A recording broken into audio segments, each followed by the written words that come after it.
Hey everybody, and welcome.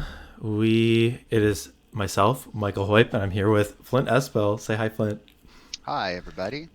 We are going to be doing a top 8 match for the Fall Brawl. And today we have Nils Hacken Delphin against Anton Clans. The deck matchup is Terrageddon against Elves. I do have deck lists that we can go to, so let's go over there real quick. So Okay. let's jump over. The first deck I have up is the Elves list. So this is the one that Anton is playing. Do you want to go over anything on this list? Can you see it up right now? I've got it right here in front of me as well. It's pretty standard elves. He's running the Tanglewire Winter Orb control prisony strategy. Standard acolytes, wirewood symbiotes. Um, yeah, it's pretty straightforward. It's actually pretty similar to the one I think that you and I ran in the Gauntlet. Yeah, it does. It's a strong deck, right? It can play a long game. It can close the game out really fast as well with an overrun or a biorhythm. Pretty straightforward. Yep.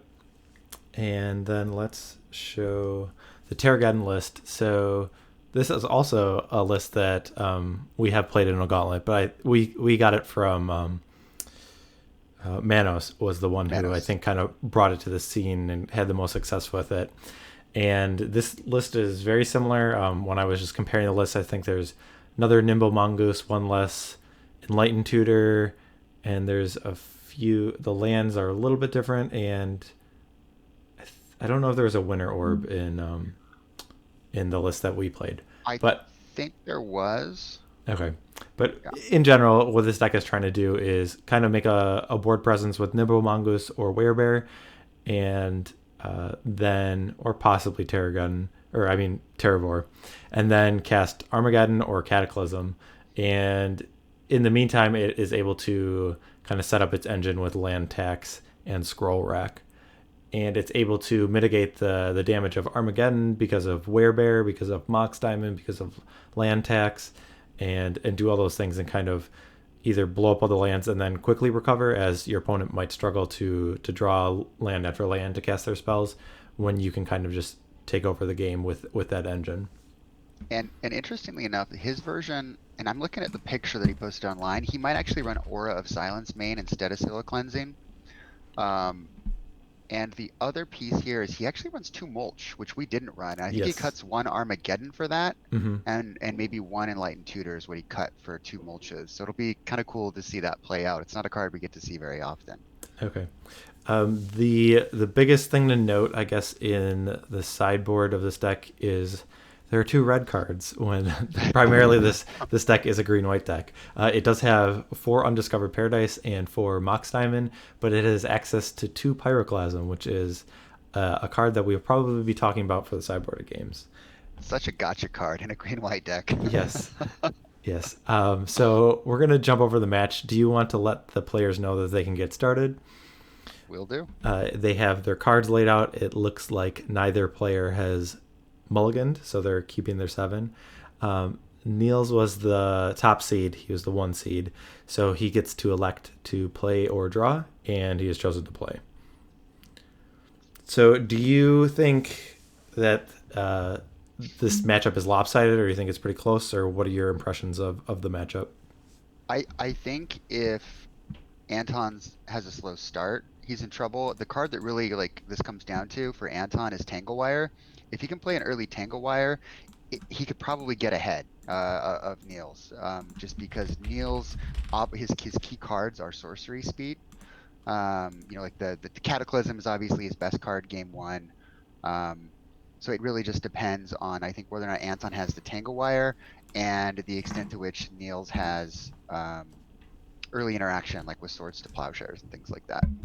The Terrageddon's definitely the more powerful deck, but it's a little slow to ramp up sometimes. Yeah, and Cataclysm is like the kind of the scariest card I think in the main deck from the elves perspective, but there are only Absolutely. 2, so Yep. it's not always going to come up. Yeah, the interaction between Undiscovered Paradise and land tax is a nice synergy. Um, It's pretty good. well, especially because the elves deck actually might be able to operate off of just 1 land is, or have situations where like you could just play a mana elf, or you might be able to like play a forest, play a land, but one of those cards being a Quirion Ranger, and then pick up the lands to stay at one land. So the elves deck actually has a lot of ways to kind of keep your land count low. Absolutely. And obviously that strategy is not going to work this time. I mean, I presumed we would see a Mox Diamond there as well. And so now I think what Anton needs to do is he needs to figure out the fastest way to kill Nils here.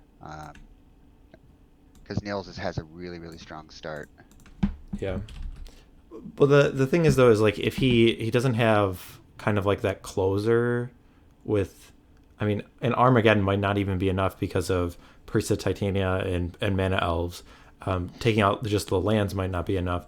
I mean, he has all kind of these tools that are set up, but if Anton just floods the board, he can overrun. He could biorhythm and then attack. He could take over a game still.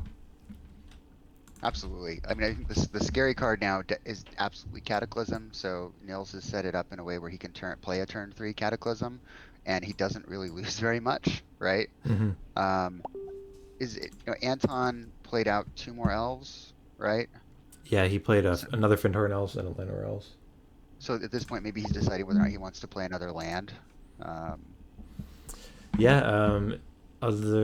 guess I'm trying to think what other. I mean, it might be a Gaia's Cradle, and he's doing math. Given that he's tapping the table, that's what I would be inclined to think that he is counting.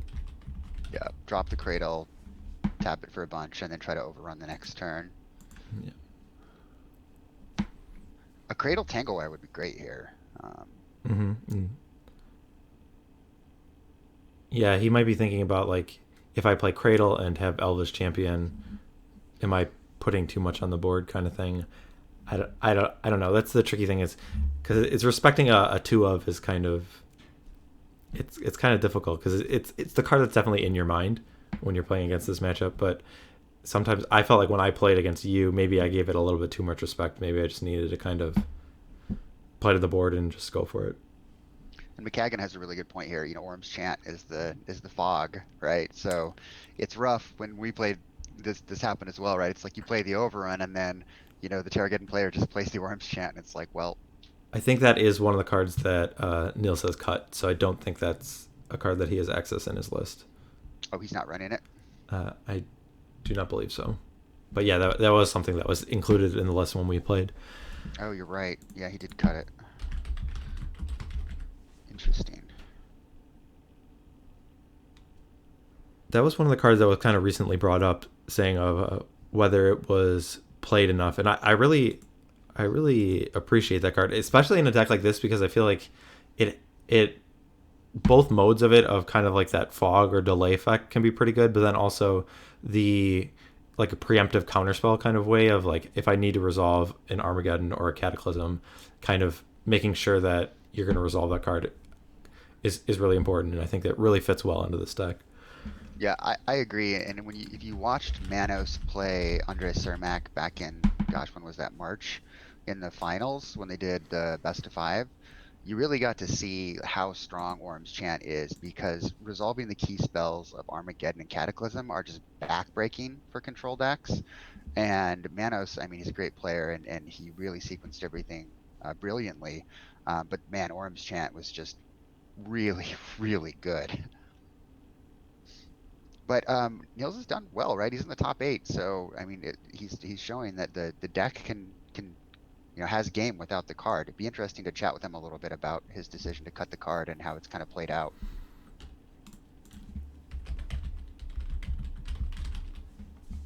Looks like we have a third Fyndhorn Elves coming down, so I guess now he's not holding back, unless he's just trying to. I mean, he might have another land that he doesn't want to play to trigger land tax, but I mean, he's not casting spells. Like, he's just casting 1-drops. So I don't know what else is his hand. I mean, it could be like something like Biorhythm or Overrun. Yeah, interesting spot. I wonder if it is Biorhythm. I mean, it wouldn't surprise me that if he does have a Gaia's Cradle in his hand and he's just saving it for a turn that he actually needs to play a big spell. because if he's just wanting to develop the board without triggering land tax or putting him at risk of getting Armageddon, then maybe that's his plan. But He's in a rough spot here, though. That's a slow start from Elves. I mean, there's the swords at end of turn. Interesting. Because a Cataclysm is just so backbreaking. mm-hmm. Yeah, but then also from Neil's perspective, like Gaia's Cradle Overrun is pretty good too. Like he might, I don't think his deck really can do that much about it, other than like cast Armageddon and Cataclysm, have Swords to Plowshares, because there is no Orm's Chant. Yeah, I mean, I guess just given that one turn that Anton was kind of tapping the table makes me think that he has like a Gaia's Cradle. So I'm kind of developing the rest of the story based on that premise, but I don't know. Maybe I misread something. That would be my read as well. Yeah. Or maybe he's just trying to next level Nils, and who knows.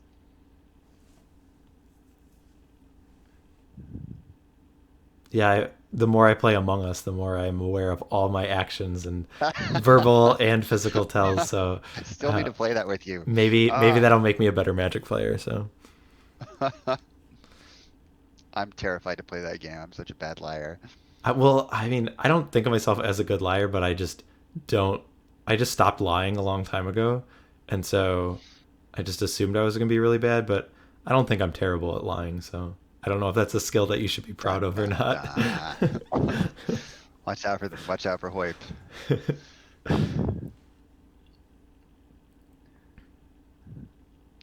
So, is it Nils' turn right now, and he's deciding what he wants to do? Yes, I think that's where we're at. Yeah. Anton's got his cards on the table. Yeah. Yeah, there haven't been any. I guess someone gained life, right? Anton gained life. I gained one, yeah. Yeah, I was gonna say no damage has been dealt. No fetch lands, Toad, no attacks. Not swinging. Yep. Also, Bloated Toad, great name. Great username. That's Lester. That's he'll be doing the commentating later tonight. Lester? Yeah. Nice. So. Yeah, if he's not attacking, I guess the things that would mean Elvish Champion, Overrun, Gaia's Cradle would be reasons not to. Because otherwise I feel like you would want to trade your 1/1s for a small Nimble Mongoose or a Werebear.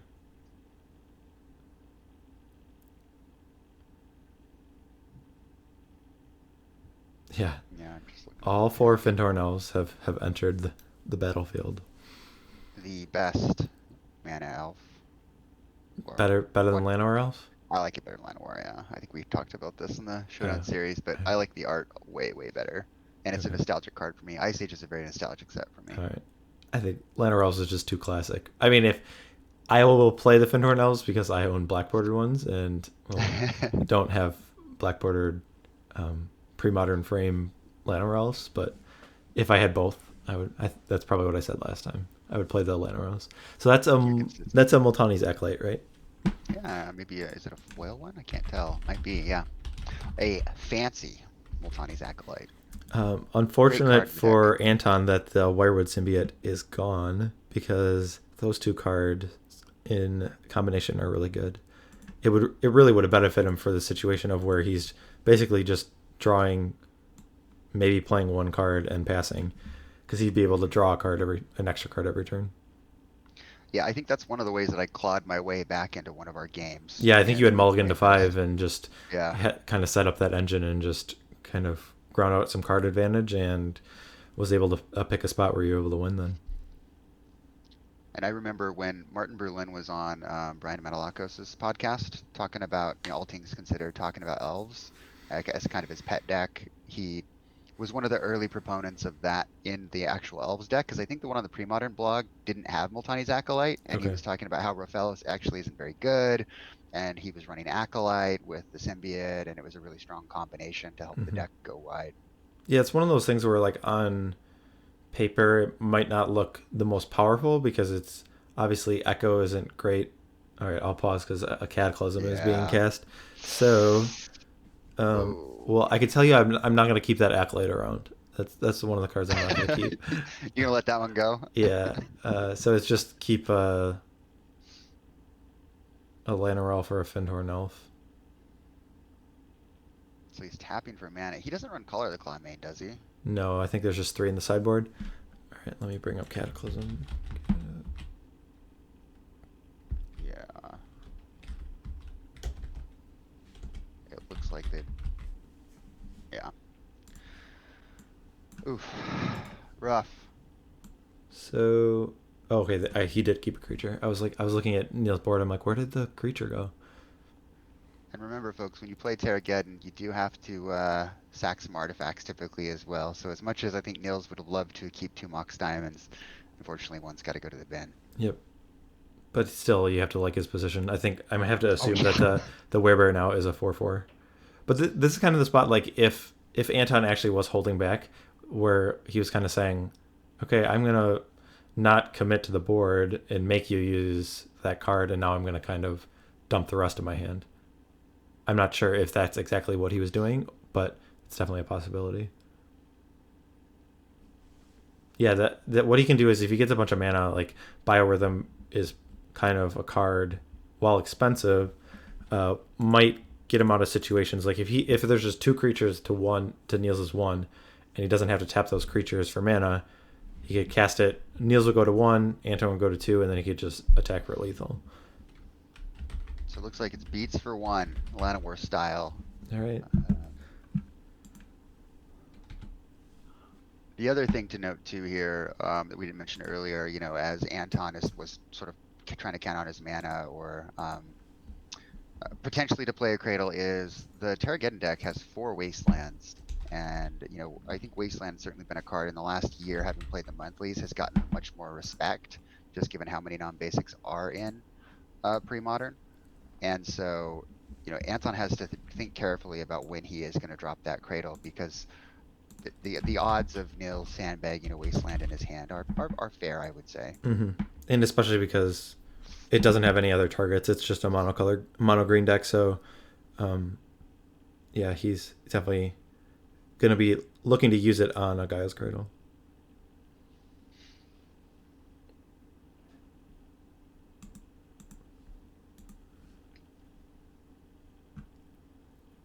Oh, so yeah, that's funny. Nice last there. Yeah. I was when that was cast, I was trying to think of a reason. I was trying to think like of a pithing needle type card. If like there's a reason to keep one of the Fyndhorn Elves and one of the Llanowar Elves, but I couldn't think of one. Yeah, Anton has a clear favorite as well. Looks like Yeah. I'm outvoted.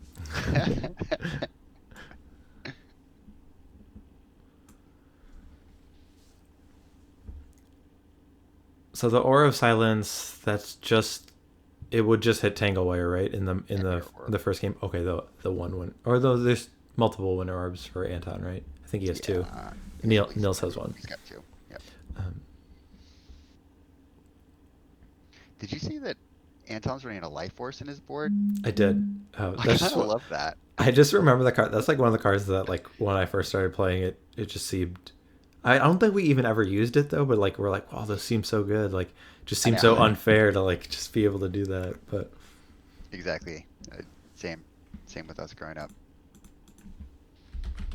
All those old, like, we call them the hoser cards, right? Because just 'cause they completely hosed a color, or, it created an unfair board state. Yeah. Life Force, Anarchy, The one I think of the most was Light of Day.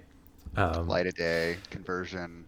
Yeah, I had like a mono black deck, and my brother had one Light of Day. But the games we played a lot of times would just go a million turns. But once an enchantment's in play, my black deck can't do anything, and it's not like I was at the point where I was like playing corrupts or whatever. It was just all creatures, so I was just dead if that card ever came down. Did you ever play with Stench of Evil, or I think Omen of Fire, or No. whatever? Like, Stench of Evil like destroys all planes or something. It's a black card, and Omen of Fire, it's something like that. I could be misrepresenting it, but it nukes islands or planes or something. I'm getting my wires crossed a little bit, but I just remember that those were among like kind of the old ridiculous hosers as well. Um, while I'm rambling and probably getting cards wrong, Nils plays an Enlightened Tutor. Yeah. He's probably going for a scroll Scroll rack rack. Yeah, is that? Oh, Nope, Sylvan Library. library. Okay. Oh, he sacrificed his land tax Sure. to Cataclysm. So Yeah, but yeah, the scroll rack still might help you find a land tax too. that's true. But I mean, That's true. so will the library, and it's not like his life total is being pressured. Yeah, he's still at someone's at 17. Oh, Werebear's gotten in there. Yeah. Sorry, Anton's at 17. Okay.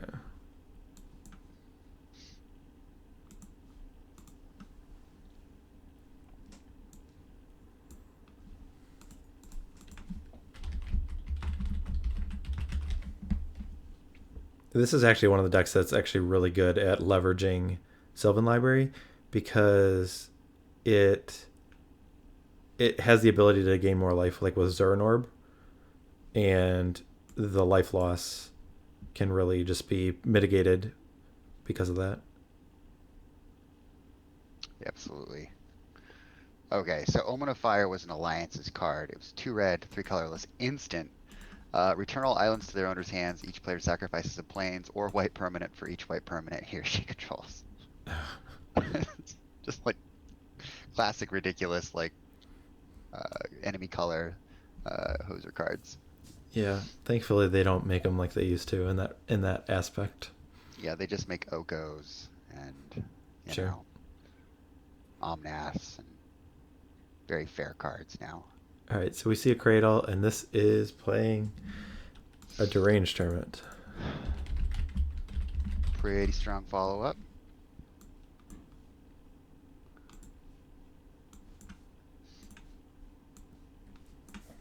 So now, like, this is where Overrun and Biorhythm come into play. Yep. So he's returning that elf right away to untap the Llanowar Elf via the Wired Symbiote.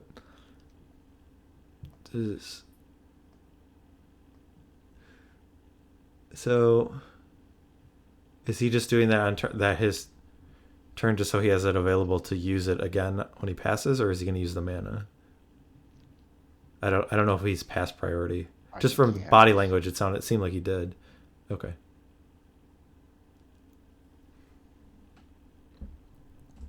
I guess if you have no intention of paying the Echo, then you would want to do that. Yep.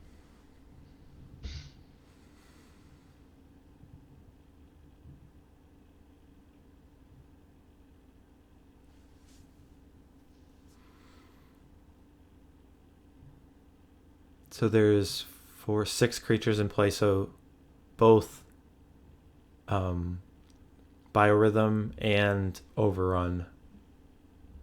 Yeah, I mean, I think if this guy's Cradle stays in play, I think Anton's in a really good shape. Because it's probably pretty likely, because I think he has 3 Biorhythms and 3 Overruns. It's pretty likely, given how long this game has gone, that he's drawn one of those 2 cards. And his board is set up really well.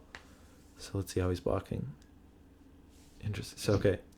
I mean, all right. Because if you...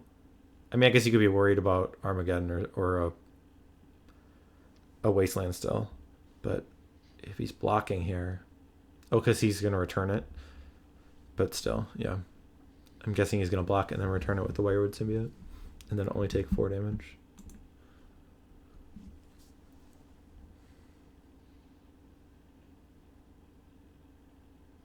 Yeah, that makes sense. That's the only elf in play right now, so it's not like he's not really worried about losing a scroll token. I mean, if a Swords to Plowshares came down, it would be targeting the symbiote, so. Yep. So he's down to 5. Oh, he's down to 5? I must have missed an attack from... Yeah, there was one swing in before that. Okay. For 8, we went to 17, or when he dropped. Okay, so there is the Wasteland. So yep. He still could have another one in his hand, or draw it, or so. And that's a Mulch. Mulch. Go gadget Mulch. How many lands are actually in the deck though? Because I mean, you played that deck in a deck with like 35 lands, and you still weren't very happy with the card. Well, he hit 3 times. All right, he got Forest, Windswept Heath, and an Undiscovered Paradise. And to be fair, he knows the top of his deck too, with Sylvan, or at least knows 2 of the cards. So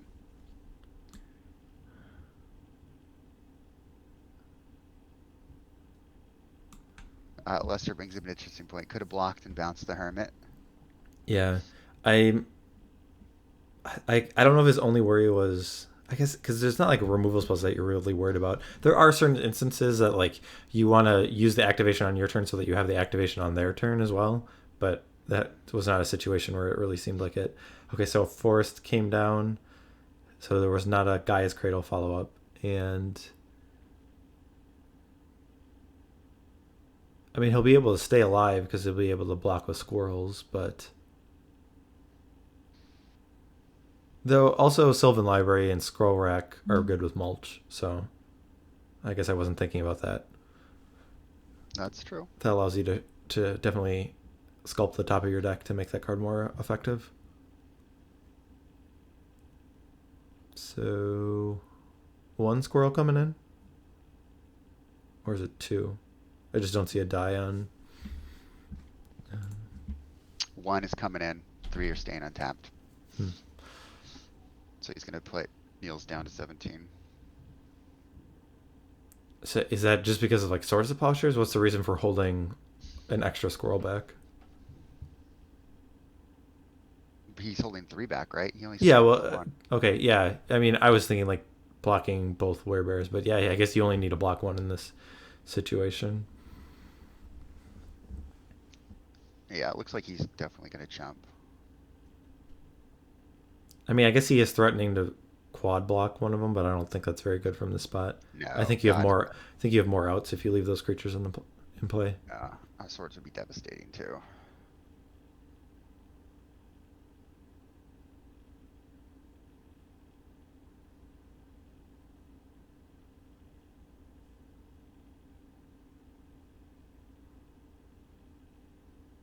Are they consulting something? I don't know if they sent a message.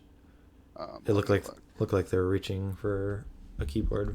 Not to us. No. Okay. It's so awesome that returning the elf is part of the activation cost for the symbiote.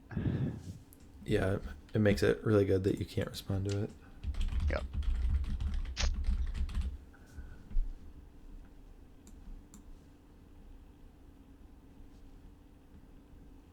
Maybe just looking up a card.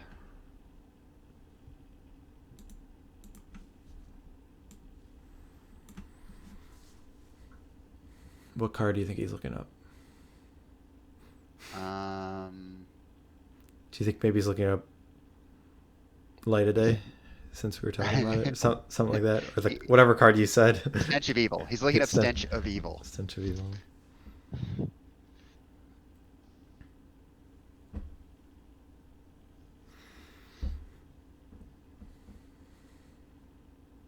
Can you see how many cards are in Anton's hand?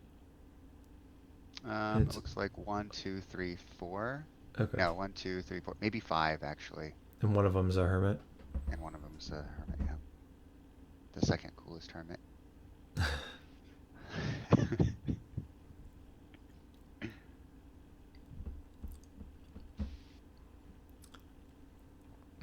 All right, so I mean, from Neil's perspective, I mean, there's not even that much like he can do really. It's kind of he's just at the mercy of whether Anton has like a Gaia's Cradle and a finisher, right? I guess Overrun you might be able to play around in the spot. Oh, he's looking to tap 4 mana. It looks like they just changed Nils' life total to 13. So maybe they were trying to go back and discuss damage. I'm not sure. I don't. Oh, there must have been a. Or he paid 4 life for Sylvan Library this turn. Gotcha. There's the Geddon. They're very reducing Armageddon.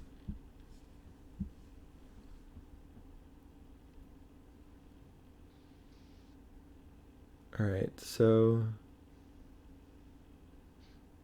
Armageddon's cast. But realistically, I still just think Anton's way to win is Gaia's Cradle plus Overrun or Gaia's Cradle plus Biorhythm. Would he be able to cast Biorhythm? Let's say he doesn't block. He has 4, 5, 6. He If he doesn't block, I smell overrun in hand. Yeah, that's interesting. So if guy has yeah, if he then, I mean, that could just be his out, that what he's playing to. There's not like that much risk of not blocking, but okay. So it looked like he blocked and lost a squirrel, and then Nils has yeah, off an Undiscovered Paradise.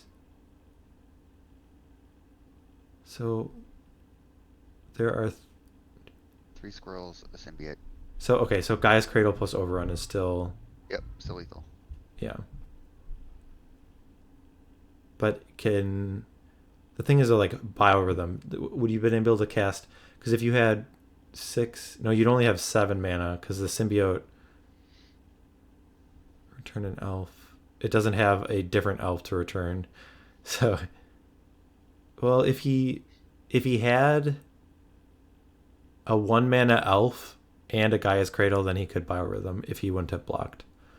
Because he would tap the Llanowar Elves for mana, play the other elf, then tap the Biorhythm for 7, and then untap, returning the elf that he just played to untap the Llanowar Elf, and then tap it. So, if he has Biorhythm in his hand, then I don't like the block that he just made. Or if he has Gaia's Cradle in his hand. If he has neither, then I think it's fine to block. But If he had, so the only reason why you wouldn't block there, and Rob fighting, Anton was at 5, so Werebear wouldn't have been lethal. But the only reason not to block if you have Cradle Overrun is because if he blocks and then another creature gets swords, like the Llanowar Elf, for example, then he doesn't have the mana to play the Cradle and actually cast Overrun and win. yeah, but I'm saying, like, if he loses the out of, I mean, I don't know what his hand is, but like Biorhythm might, like, if he has Biorhythm in his hand and Gaia's Cradle, or Biorhythm and a 1-drop elf, then blocking gets rid of that out. Yeah. Yeah, I think if he has Cradle and either the Biorhythm or Overrun, then blocking is less good. Okay, so it looks like the symbiote and a squirrel are coming in. Yep. So to put Nils down to 11.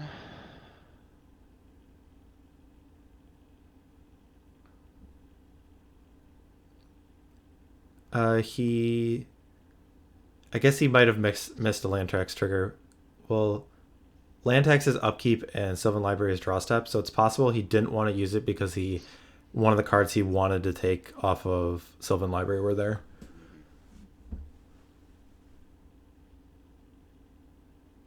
Alright, so he's going to get it this time if he wants it.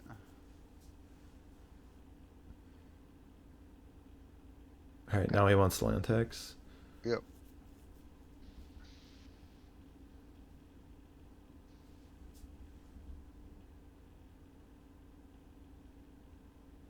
Oh, was the Lantrax just played last turn? Okay, maybe that was the reason then. But, okay. So, 3 more lands. Oh, okay.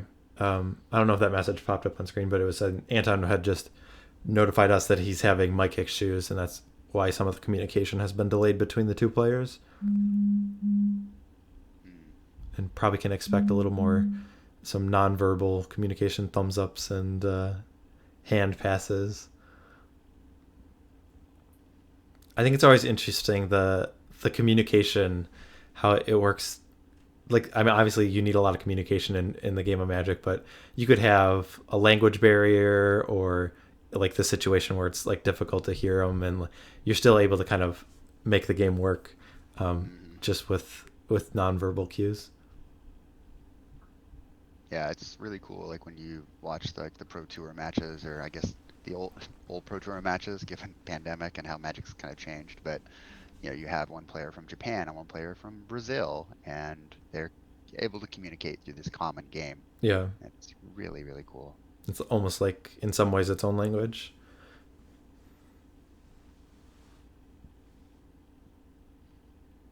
It's one of the things that I've enjoyed with the Premodern community and the monthlies, is getting to meet so many people from around the world.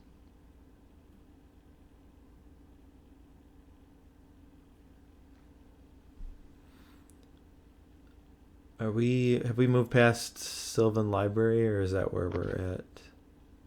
I think that's where we're at right now. Those Okay. 3. So it looks like 2 went back, so I don't think he's paying any life.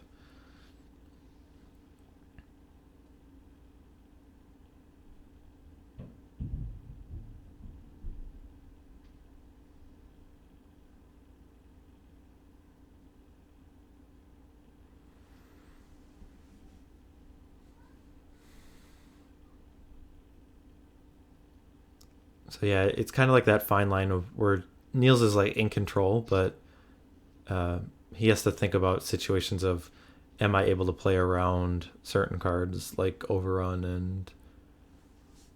All right, so Anton's up to 6. yeah, Swords of Plowshares removes the Wirewood symbiote, and now 2 Werebears come in. So it looks like he's going to block 1. Yes. Go to 2. Squirrel army is dwindling. I don't think he has any outs at this point. Like, what can Anton do to get out of this situation? Like, even like play a Cradle and a Hermit. Sure. Okay. And he does have a Hermit in his hand, so. Yep.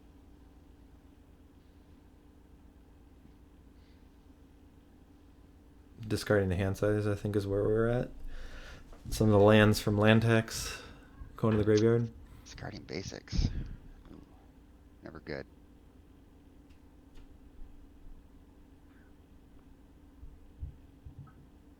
Yeah, I can't think of any cards like.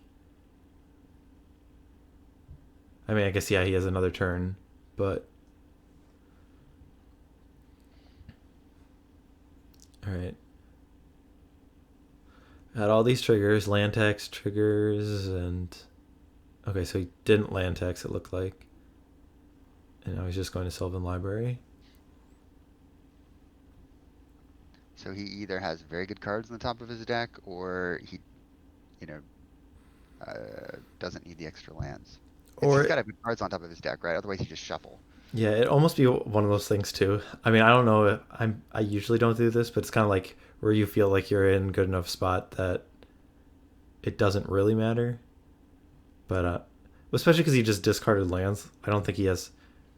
Like, I don't think he wants. Other than just getting them out of his deck.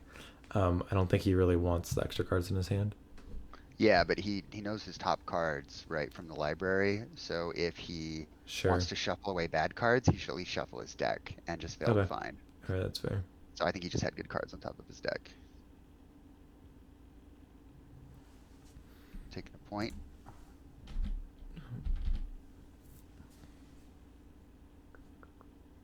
He's going to shuffle his deck anyway. Sure. After he got that good card that he wanted.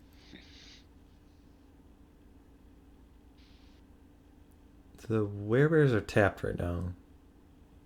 Yep. Why are they tapped? Oh, I think he swung in. Oh yeah. Okay. The remaining swirls. I don't know what I was looking at when that happened, but okay. Are you watching the other stream right now? Are you watching the Super Gauntlet? No.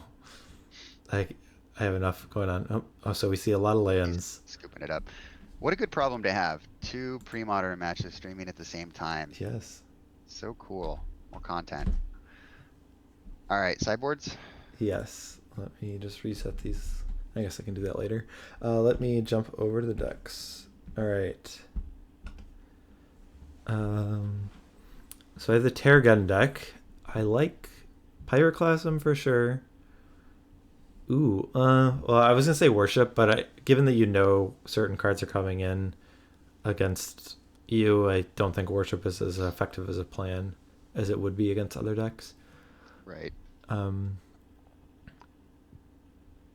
Pyroclasm for sure. I mean, unless there's like really bad cards, that's the only card that like seems really exciting for me to bring in. I don't know. I'm gonna jump quick over it. Well, I guess what would you take out for the 2 Pyroclasm? I would take out Is Zuran Orb a card that you think is like good in this matchup? Because it's kind of like most games. I don't feel like the Elves decks chip I would. away at your life total as much, though it is a way to It's good with counter land tax. biorhythm. And yeah, it's good with land text too. But I'm saying Yeah. like, yeah, if you have Zuran Orb and like biorhythm is not as good. I don't know if biorhythm is still part of Anton's plan in the post board games, but I would take out a Winter Orb and a Mulch for sh- 2 Pyroclasm. yeah, Winter Orb makes sense because that's a card that's anytime you have Winter Orb and your opponent is also playing Winter Orb, Yeah, um, it might be right not to great. board out Winter Orb. Um, Then I think I might board in a Disenchant and take out the other Mulch as well, just to stop Tangle Wire, just to have an instant speed answer to it. okay. Okay, so the Elves deck has 3 naturalized that are really like. Is the 4th Elvish Champion something that's good? I don't know. The problem is like you almost. So Null Rod is good against Scroll Rack and Zuran Orb are the only card. And Mox Diamond. I think you bring Yeah, in Null Rod. you do, for sure. And Collar of the Claw is something you could bring in too. I would bring in 3 Collar of the Claw, the 2 Null Rod, and probably 2, if not 3 of the Naturalize. What are you taking out? 2 Winter Orb. Yeah, You 2 Winter taking out Orb. Biorhythm? Oh man, it's actually kind of good in this matchup. It's just whether or not you can actually. I'm trying to remember what I took out when I played you. I think I take out the Birchlore Rangers, 2 Winter Orb, 2 Birchlore Ranger, maybe 1 Biorhythm, maybe Does he? 2. Oh, he does have Birchlore Ranger. Is Elvish? Yeah, How good is Elvish Champion? it's fast, right? So it's. I Sure. think it's probably faster than.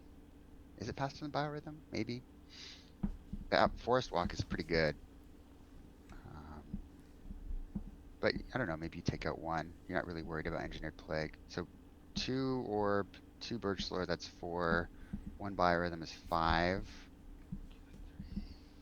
5. So that would be the Null Rod and the Collar of the Claw. So if you wanted to bring in Naturalize, maybe you shave, uh, I don't know, maybe 1 Champion, 1 Acolyte, Sure. and 1, mm, I don't know, maybe a Forest. I don't know. Yeah, I'm not sure. All right, I'm gonna jump over to screen. This information is the opponents and the records that Anton played to get to the top 8. So Anton got the 8th seed. So he started out. So the way that works, if you're not familiar how the fall brawl worked, is you started in a group based on your region. So it was pretty much hemispheres. Like if you were in Northern and Southern America, then you were in one group, and then the rest of the world was in the other group. And so the first 4 matches, Anton went 4-0.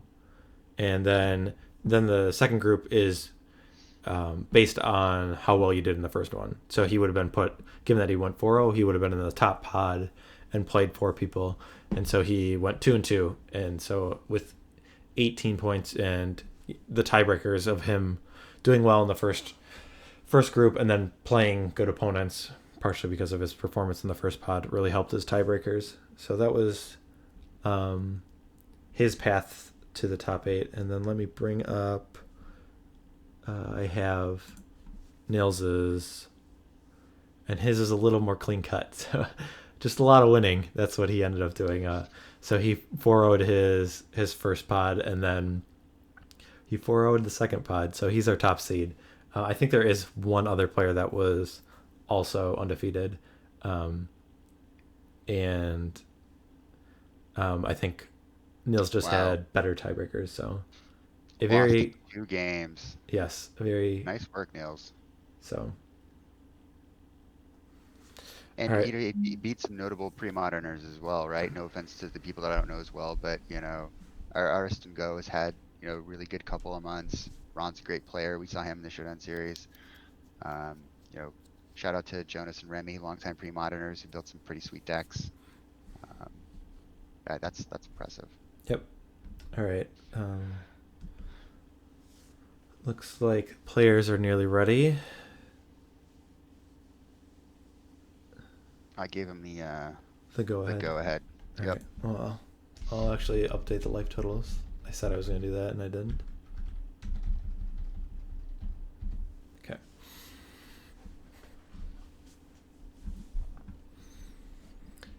All right. So, do you think with the Elves deck on the play, do you think it's favored, or do you think it's hard because it's just when you have that pyre? I just thought about Pyroclasm as So good. so. Yeah, it's like you don't want to. It feels bad anytime you get a bunch of your creatures Pyroclasmed away. So Yeah. I think an optimal line for Anton would be something like a turn 1 Elf, a turn 2 Null Rod, and a turn 3 Tanglewire. That would that would be a very, very strong start, but sure. we'll see.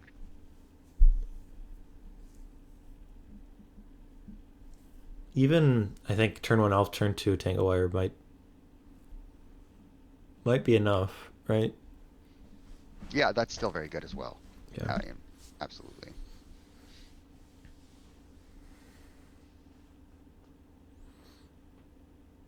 Just looking at his hand, I don't know if I think he's debating whether he wants to mulligan. Yeah. Anton is keeping. Yeah. We got the thumbs up from him. Okay, we're kicking it So off. Hey, go Team Fyndhorn. So if let's say you like one more than the other, do you lead with the Fyndhorn Elf because you like it more, or do you lead with the Llanowar Elf because if he has a Swords of Plowshares, you want that one to get removed? I think I'm worried about that, then I definitely lead with that Llanowar. Okay. These are the important questions. Have you ever done that? Like thought that? Okay. Okay. I have too. I didn't Totally like your reaction made it seem like I was like slightly weird, but No, I totally have. Okay. Oh goodness. Ladies and gentlemen, now you know if I play a turn 1 Llanowar Elf, I definitely have a Fyndhorn in my hand. No, it's just if you play a Fyndhorn that you don't have a Llanowar. Maybe I have a second Fyndhorn. Okay. But my statement's still correct. For sure. All right, so we see a Wasteland from Nils in a pass, and then we see Quirion Ranger. Yes. So this one I think we briefly mentioned, but definitely has some cool interactions against. It's a way to help yourself against Armageddon, good against land tax, and I mean it's just a good card overall in the Elves deck. And there's the Tanglewire. So really strong start from Anton. So what he really needs is kind of just to explode onto the board now, because if he just doesn't do anything for the next few turns, then like yeah he slowed Nils down, but like then he's just kind of in the same situation of he's afraid of Pyroclasms and Cataclysms and whatnot. So he kind of ideally he would like to just close the game out as soon as possible. Yep. Quirion Ranger, such a good card. Like I remember when I was younger and playing Magic and Visions was out, I saw it and I didn't realize how powerful it was the first time that I saw it. I was like, well, this is kind of weird. Is this better than just a tap for a mana elf? Yeah. And then one of my buddies proceeded to wreck me with it during some kitchen table Magic, and I respected it a lot more. Tanglewire would have been a card I would have looked at and be like, why does anyone want to play this card? Doesn't seem good at all. You have to tap your stuff too? Well, it just, and like my games went so long that like it eventually just would feel like it didn't do anything. All right, so the Fyndhorn Elf was tapped, a forest was returned to untap the Fyndhorn Elf. Yep. Oh, and yeah, Acolyte. Play an Acolyte, draw a card, replay the forest, and another mana elf. Symbiote. Ooh, a symbiote. Oh, nice. So he's going to return, and he's going to get to untap the elf. Oof. And this is Okay, so and play another Llanowar Elf. Very good Again, turn. Very good. definitely favoring the Llanowar Elf because he played that Fyndhorn first so he could get swords. I mean, he drew like 3 or 4 cards. No, it was really good. Really, really strong turn. Yes, that was very, very ideal.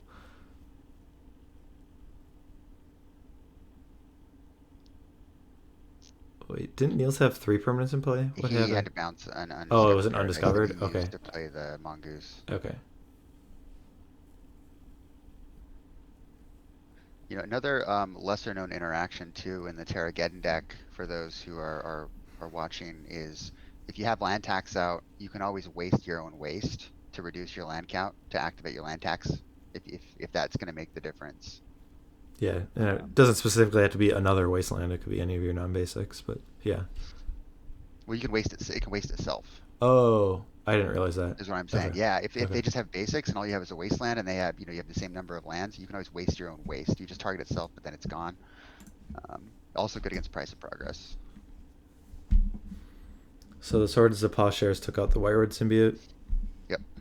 Trying to disrupt. I mean, that's really got to be the target because anything else he targets is going to get bounced with the symbiote. So. Tank Terry, I agree. Premodern is the best format. Mike Hoyt might agree with me on that as well. Yeah, I'm a fan of it. So, oh no, that Mongoose did not attack. It got tapped to Tangle Wire. So the next turn. Looks like Anton tapped his Wire and his Ranger, and then used his Llanowar Elf and is forced to play an Acolyte. Okay.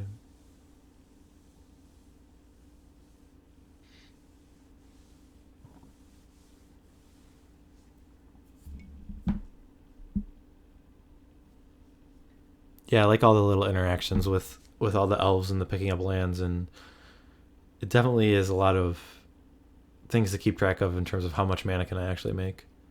Yep.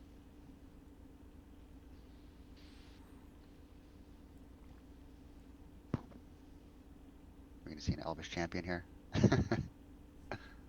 Maybe.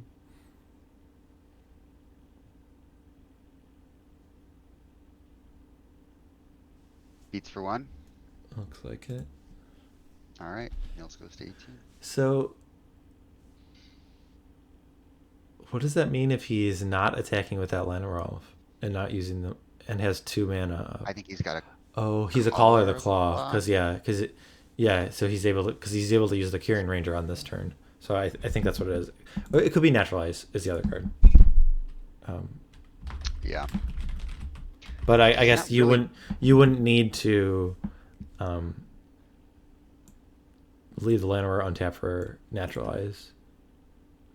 Right. And maybe he's not worried about, a Cataclysm right now anyway, because Nils can't play it, so it could be Naturalize. I mean, it could be Pyroclasm. Oh, that's true. That's very true.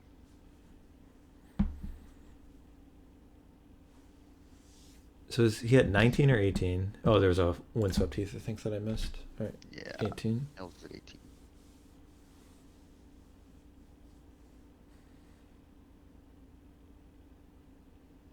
Another Heath and a pass. All right. Tangle Wire has done some fair work, but we're down to 1 counter now. So Wait, why did he tap the he's elf? paying Echo. Oh, got it. I mean, it's a 2/1. He can attack. Yeah, yeah. I didn't see him tap the land as well. It was like, wait, stack his triggers correctly? No.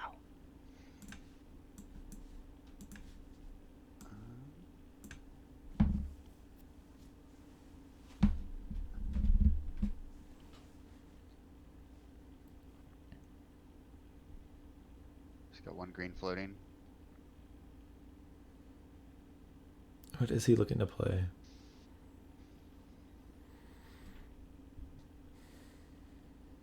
Two mana. 3 mana. Tangle Wire number 2. Yes.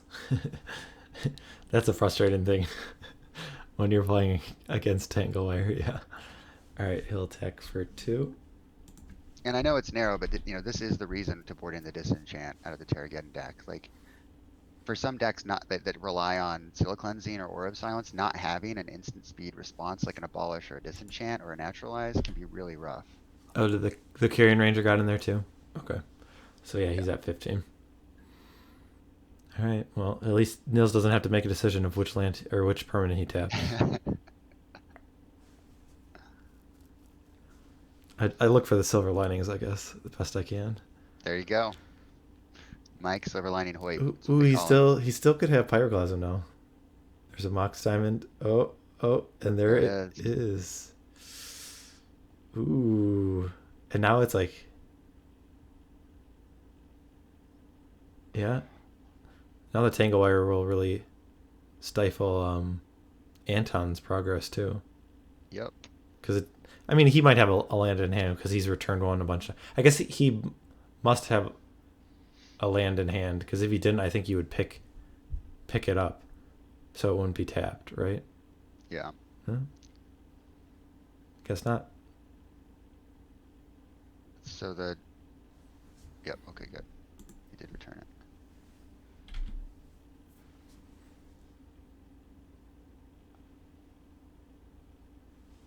I wonder how long he had the Classum and the Diamond in his hand. Yeah, I don't know. It's interesting because you could kind of when you want to pull the trigger on resetting the board. It's kind of interesting. I mean, he definitely could have had it the turn before and saying like, well, given that you didn't attack with that creature, I'm gonna put you on having Color of the Claw, and I don't want to just be in a worse situation after I cast Pyroclasm. So Yep.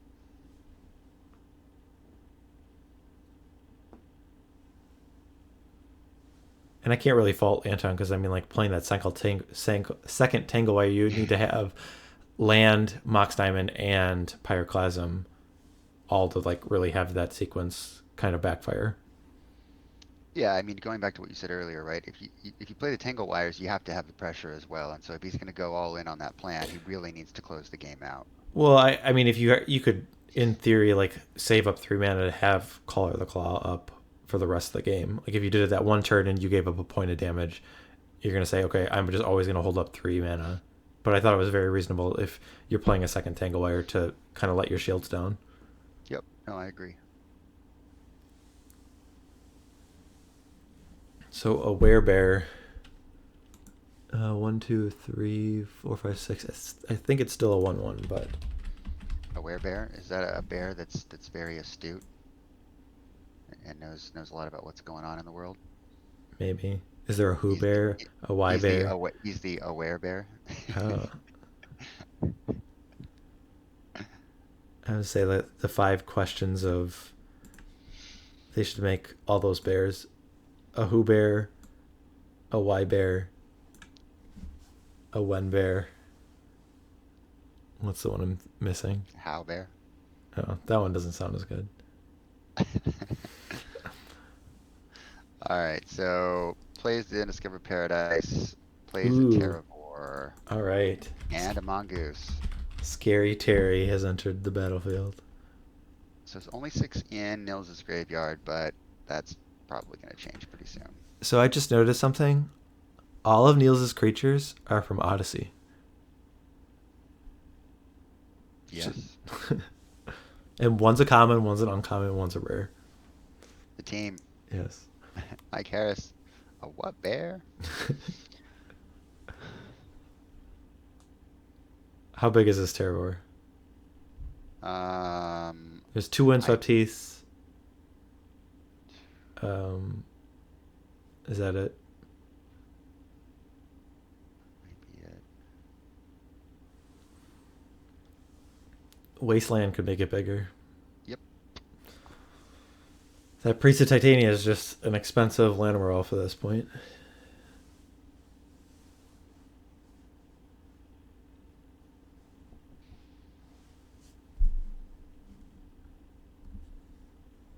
So wait, I had Niels at 14, but it looks like the life total has him at 15.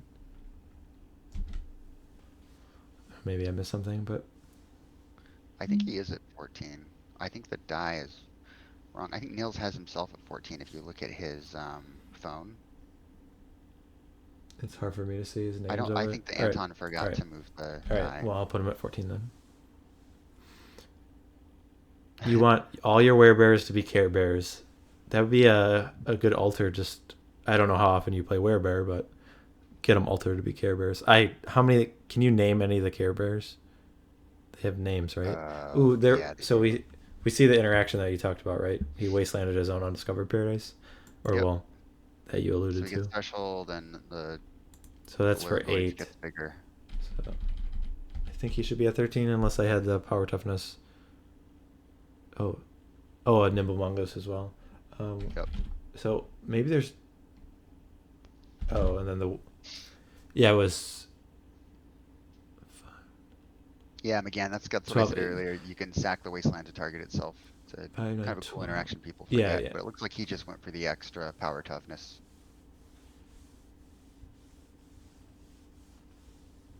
All right, a Multani's Acolyte. Doesn't look good from the spot.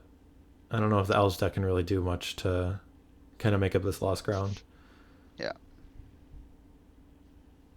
Forest is a good card. It's actually okay. So blue is the best basic in pre-modern, right?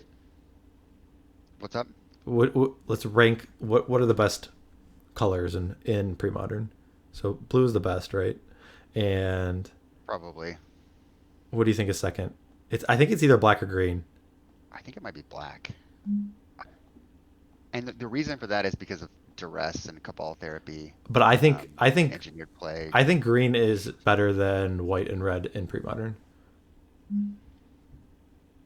Green's pretty legit. Um, I think maybe we had talked about this before, and I think I had underrepresented how good green is. But there's some powerful green cards. All right. Meanwhile, a Gaia's Cradle and a Fyndhorn Elves has come down on Anton's side, but that's all he has. So yeah, from I this think spot, the artifacts are some of the strongest, honestly. The artifacts in this format do just bonkers things. sure.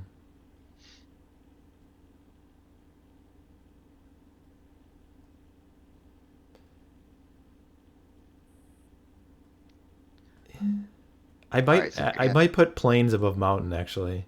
Like mountain is good because of Sly, but and I guess goblins, but I just don't feel like it is a very good like supporting color. Like it doesn't do very much else. I mean, it is good at what it red. does though. Yeah, like red cards. Yeah, red on its own is very strong. Yeah. But it's as a support color, it's not great. Yeah. If you could just play a monocolored deck, it's probably red. Just goblins and Sly are just really, really powerful. Um, After that, it's probably a toss-up between Elves and Stasis, right? Mono blue, mono green. Those are both just really strong decks. I think they're better than mono black or mono white. Mono white's definitely the worst. Mono Blue Storm. That's probably the best one. Dun I haven't unleashed that one yet, so maybe soon. dun dun. Stay tuned, folks. Stay tuned. All right, so where are we at with this game? So I don't think we're gonna be in this game much longer. So Nils is bringing the heat. yeah, well the Terravore was a 5/5 last turn, so I'm guessing those are getting in the way of 4/4s, and he's gonna be taking 8. He's still dead, right? I still have him dead. Maybe he's making a Collar the Claw pre-combat, right? I don't Yeah, but why pre-combat? to block to stay alive. Oh, because Nils is swinging it. Yeah, okay, duh. Okay, so this might be where. Wait, He's going to 1. I think this is where the one life total that they had is. All right. Well. All right. I thought we had him at 8 and he's attacking for 8, but I think Who's it? because I think the Terravore was a 5. It's Nils' life total that we're not sure about, the 15-14. Oh. Not Anton's. Well, he went from 21 to 9, so he attacked for 12 last turn. The Terravore was a 5, the Werebear was a 4, and no, then Terravore would have to be more because it was 3 plus 4 is 7. Yeah, 7 plus 5 is 12, and 21 minus 12 is 9. So Terravore was a 5/5 last turn. Yep. So, So 5, 6, 7, 8. oh yeah, he If was at Terravore 9. Okay, just yeah. got All right, through, all he's right. at 9, so he goes to 1. Okay. Naturalizes the worship. Yeah. Ooh, okay. And Anton has 1, 2, 3, 4 creatures in play. Overrun. Is this enough? So 5, 10. Yeah, that's definitely enough. Wow. Did you just steal this game? That's I just crazy. did. Yeah. Wow. That's insane. All What a right. game. What a game. Well, that's Woo! not the first time All we've seen. right.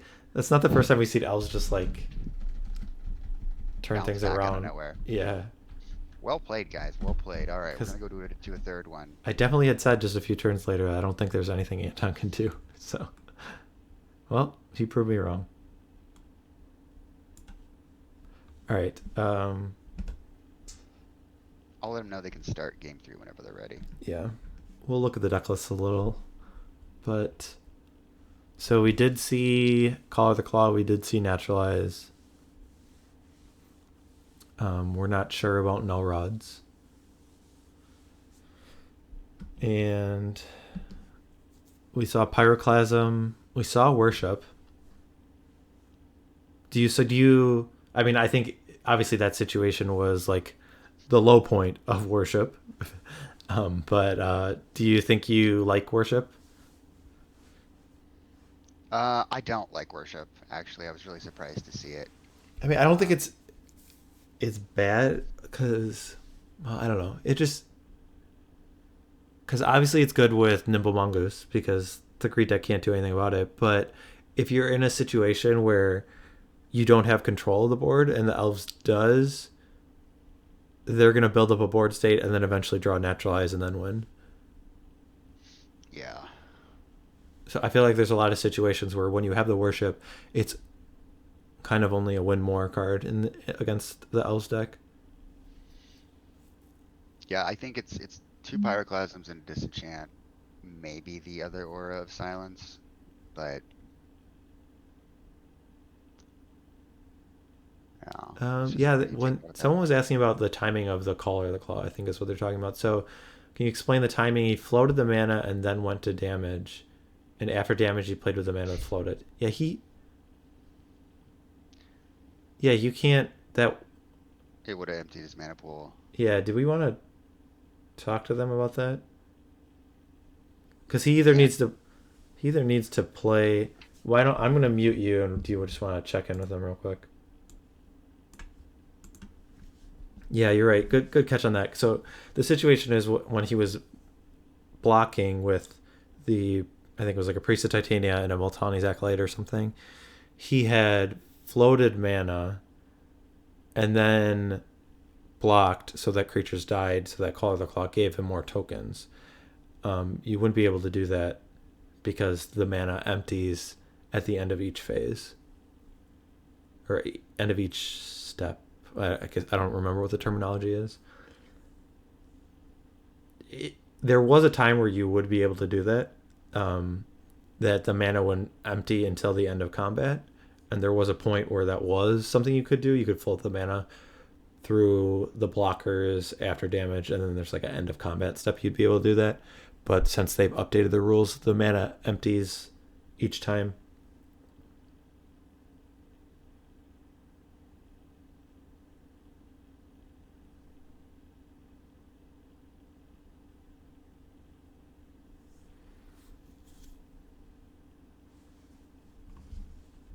All right. Well, all right. I got you back on, Flint.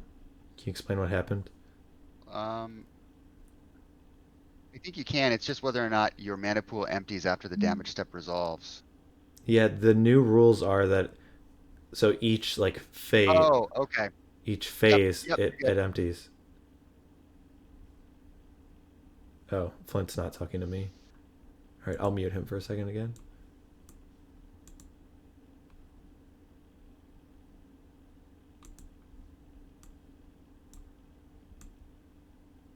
Oh, okay. Got it. Can you hear me, Flint? No. All right. Well, I'll let him talk. We'll figure it out. Let me check what the chat. Oh no, that was just an old message. So yeah, we're gonna figure out what the player's understanding of the situation was, because I mean, most of these situations are kind of difficult to back up, but if it might be a spot where it's kind of like Anton says, like, if I screwed up, I don't think I could have won from that situation otherwise. But I think they're talking about the phases or the steps, and we're going to clear things up and see what the players say.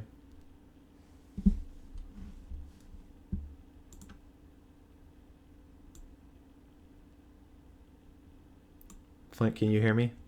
All right, Mike, can you hear me? Yes, I have you. Yeah, so he added the mana during the damage step. Then they let damage resolve, and then he cast the Collar Claw before they were going to go end combat. I don't think that's how the phases work.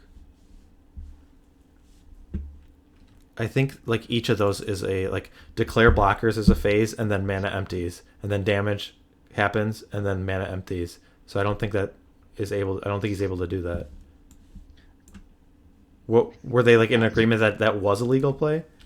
Yeah, they were in agreement that it was legal. I don't think it is. Okay, combat phase. There's beginning of combat, declare attackers, declare blockers, combat damage step, end of combat step. And I think mana empties at the end of each of those. Right, and I'm reading online, it's immediately after combat damage is dealt, there's a round of priority before moving to the end of combat step. So I think you can resolve damage, and then before you move to end combat, you can cast spells. But you just can't do it with like damage on the stack anymore, obviously.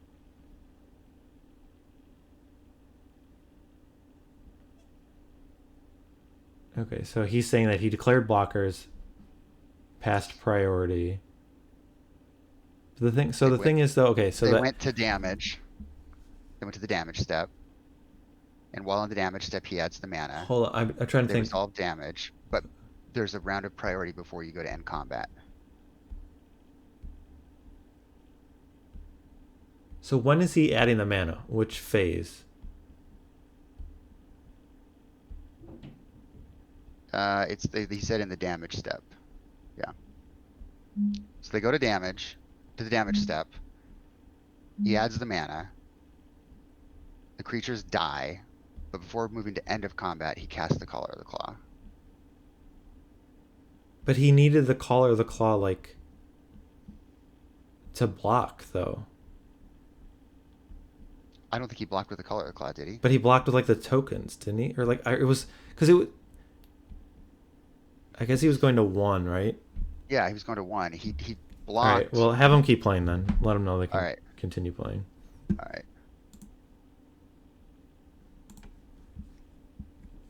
I guess if both of the players are in agreement, then maybe we can look at it later again. But if both players are in agreement, then we'll continue playing.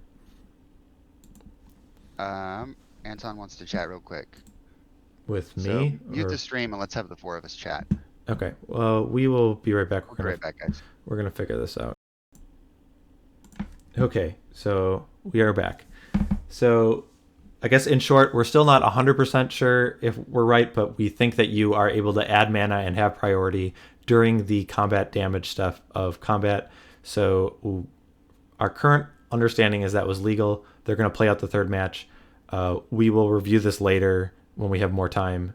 And they both agreed that if it is deemed that that action was not legal, then Nils will win the match. Yeah. So we'll play it out. Play out this third match. See how it goes. If someone can kick this on to like a level 2 judge and let us know, that would be awesome. We went and read the combat damage step rules. Yeah. All right. So I'm just catching up on chat to see if they came to a conclusion.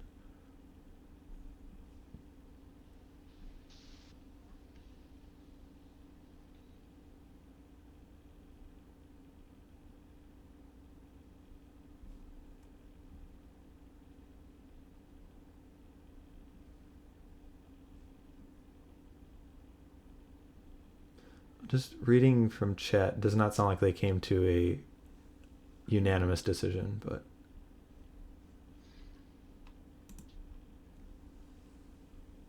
well, Mazavith I think is a different situation because there's not like mana. You don't need mana floating in between. That's the thing that is like the difference is because mana empties at each thing. There clearly is you get priority at the end of combat, but the question is would you be able to have mana floating before damage is dealt from creatures and then after to get the death triggers for Call of the Claw?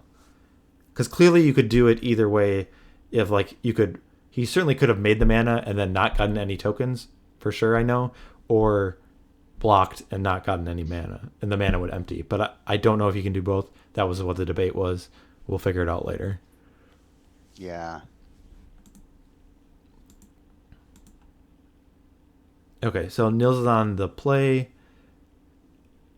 and they have sideboarded, and we'll see what's going to happen.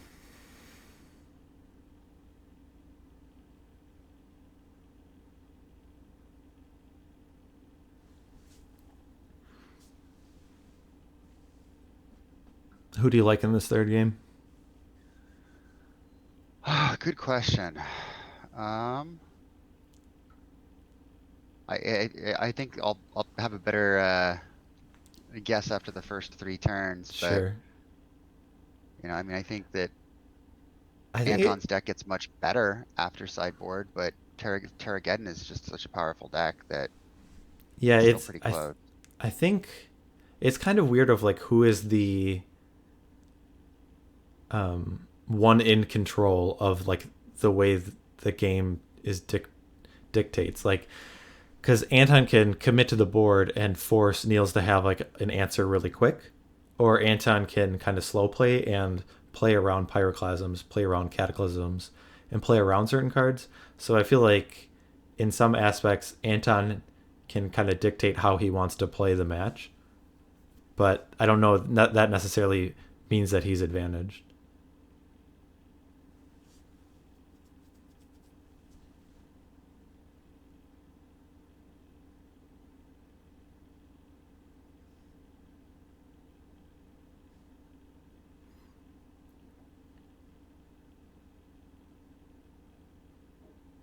Yeah, I mean, chat, you're definitely bringing up a good point. Well, the argument that we had talked about is that he is, if he's, the idea was that he's getting priority before damage was dealt and then casting the spell in that same phase. That was what we were thinking. So again, we're going to double check when we have more time, and we're going to update the players with the situation when we come to the decision. Obviously the players are understanding of the situation. They're not thinking that one was cheating in any way, so they're willing to change the result of the match if necessary. I mean, if you're Anton, is there any reason to do it then? Like, you can Yes. just do it at end of turn, right? No, because then he can't he needed the mana from the creature From that the he was creature, blocking with, and so he either would. That was the timing situation. Got it.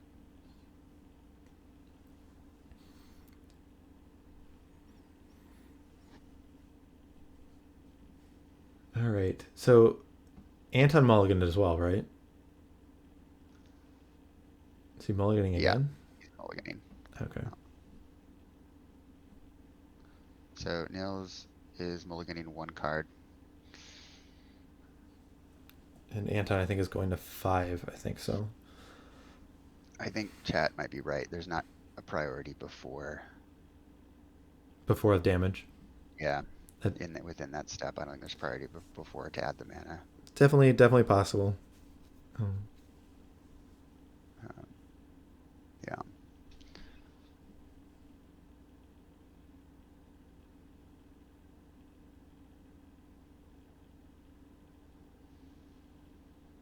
You need to get your level 2.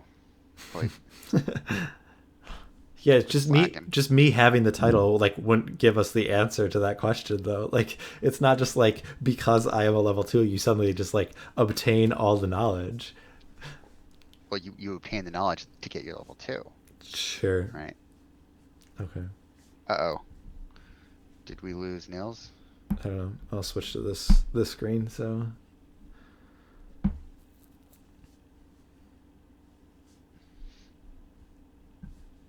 looks like just his video camera, right? Because he's still in there. You could see him in the whereby. Mm-hmm.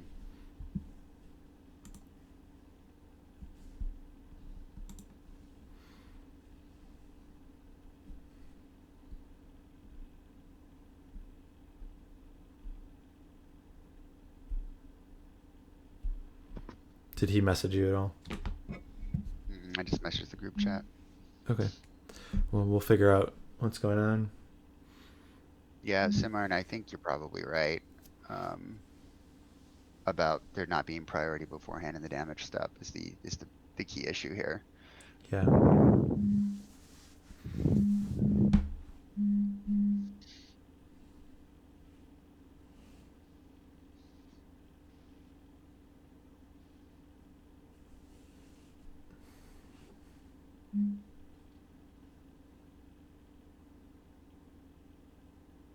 Oh, we have a talk.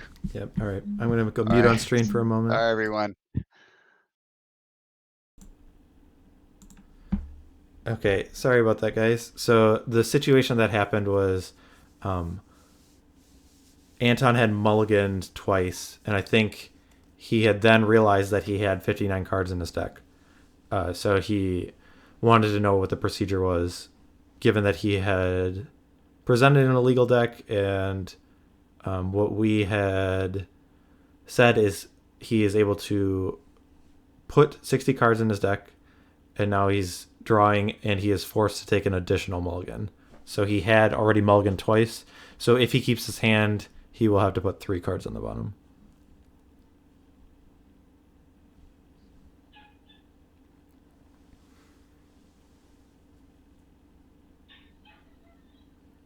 Is that the little pupper? Yeah. It's okay. It was not super loud or disruptive. I just all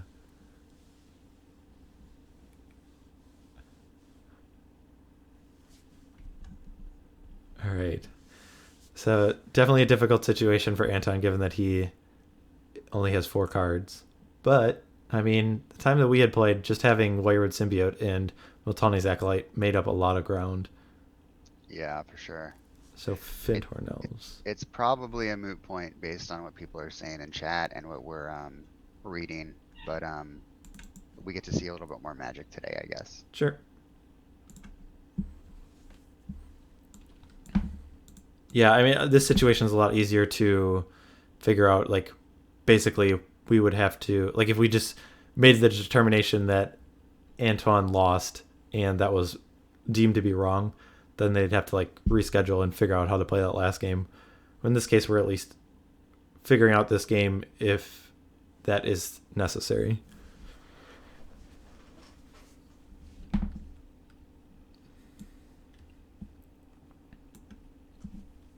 All right, so what will the follow-up be? A Quirion Ranger, okay. So that can definitely provide a situation where Anton doesn't need a lot of lands and still can produce a good amount of mana.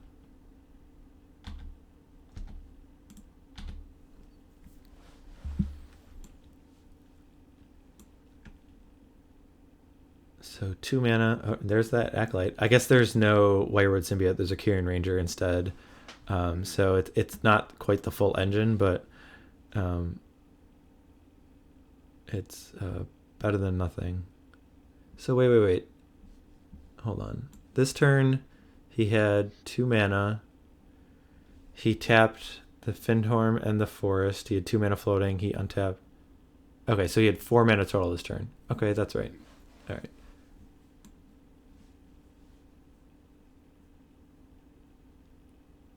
All right, and he's got the symbiote, so... Are we just going to see a Pyroclasm right here? I mean, Well, I think that there's a source of Plowshares. I think is what the it's got to be the card that's in Nils' hand, because if he's thinking to respond to the Wirewood symbiote, because if there is a Pyroclasm, because presumably he's picking, if this Wirewood symbiote resolves and there's no swords, he's going to pick up the Multani's Acolyte and then have an activation available on Nils' turn. So he would be able to pick up presumably the Fyndhorn Elves. So I mean, Pyroclasm would be fine, but it's not backbreaking, I guess. Okay, so he let the Wirewood resolve, and then he wants to swords it, and in response, Anton uses the activation of the symbiote to return the Multani's Acolyte to his hand.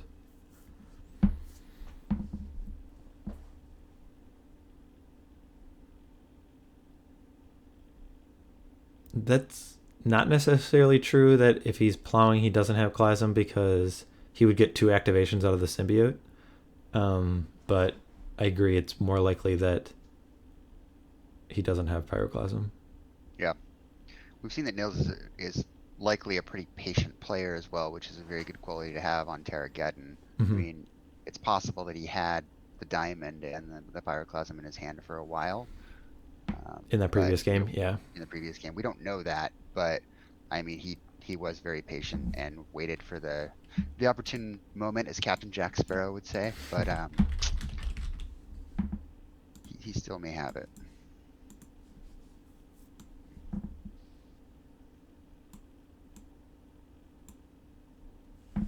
So there's the wire. Mm-hmm. We'll see if there's a disenchant here. Huh? Maybe? I mean, you just snap it off, right? You don't really have to hesitate to think about that, right? No. I would do it now.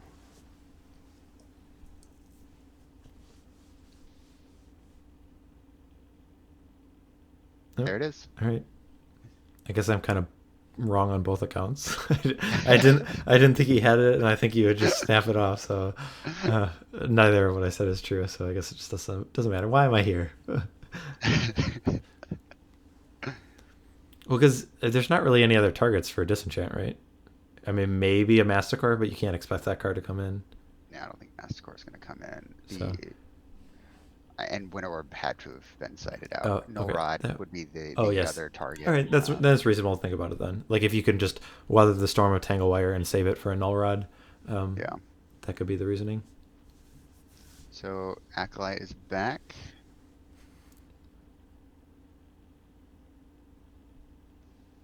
Yeah, the risk of sandbagging the Pyroclasm is if Anton has a situation where he has 3 mana available and a Caller of the Claw, that Pyroclasm is a lot less effective.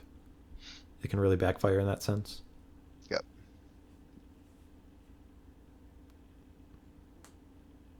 Or there are just turns like even just a Caller of the Claw, a naked Caller of the Claw, like at end of turn, and then putting like the 5th creature in play, and then a Gaia's Cradle and Overrun comes down, and just the combat math changes a lot more. That is something to think about when you want to fire off your Pyroclasm.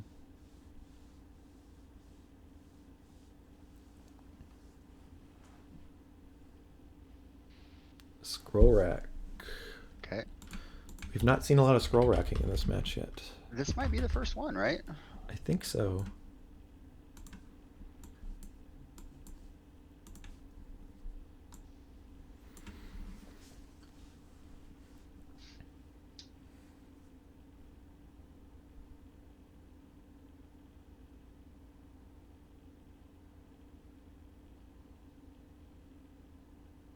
All right, so he's paying Echo and then drawing.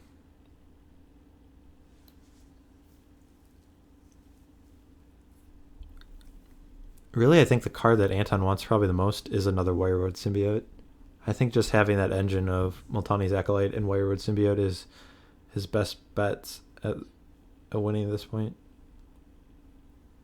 Yeah, it's so good. And Nils obviously recognizes it, right? I think every swords we've seen this game has been on a symbiote. I mean, Maybe the one exception, but pretty much every one. it makes sense because if that card's in play, your Swords of Plowshare doesn't really do anything else if you're targeting an elf. It just is an unsummon Yep. otherwise. Yeah. I guess you can. There are certain situations, maybe like given the way that Anton has activated Wirewood on each turn, you could hope that he, like, if you wanted to target an Elvish Champion or something that was in play, he might use it to bounce a creature on his turn, and then since he can't activate it till the next turn, you would use that opportunity to use it on the card you actually wanted. But yeah, Yeah. in general, it's probably easiest just to get the Wirewood symbiote.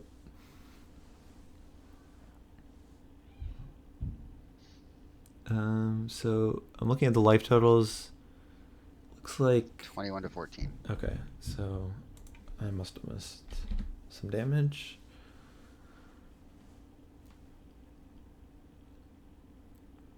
Hey James, I'm in my den. Yeah. Well, it's not like his wife really cares, so he's got to show it off to somebody.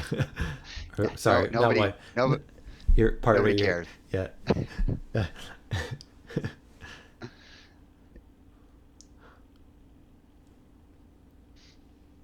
It's kind of hard to draft during COVID too, so it's Yeah. it's not doing anything else. It's just accumulating. Yeah. Yeah, you recently got was Prophecy your most recent Yeah. acquisition? I've got a box of Prophecy.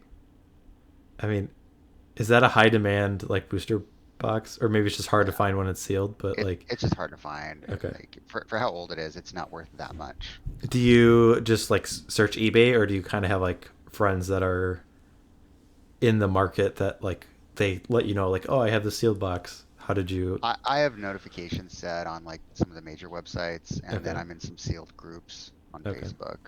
Um, because you've been collecting those for a long time, right? yeah. All right. So 21 to 11. Nils' turn here. He's looks like he's gonna scroll rack, or he's gonna lighten tutor. Oh, there's a null. So Anton played a null rod. Yeah, So what we're gonna see Aura of Silence from the tutor. presumably. Yep, I would imagine.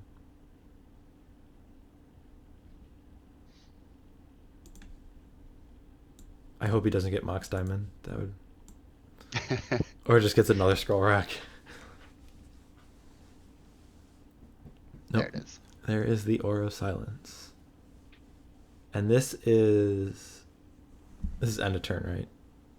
I think so. Yeah. I think Anton just played the null rod.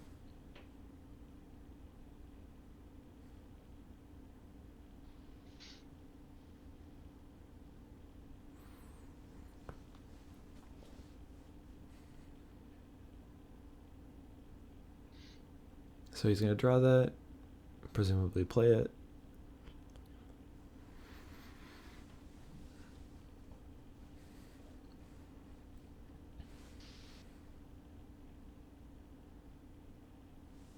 All right.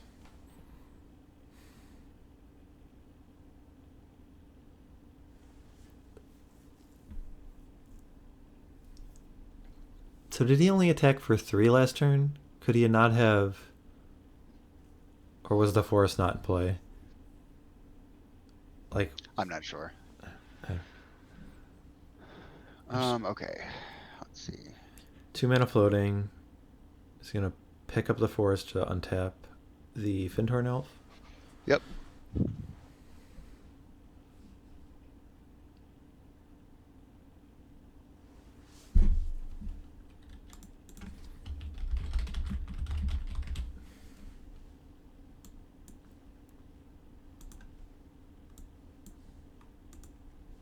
Another acolyte Another here. acolyte. Okay.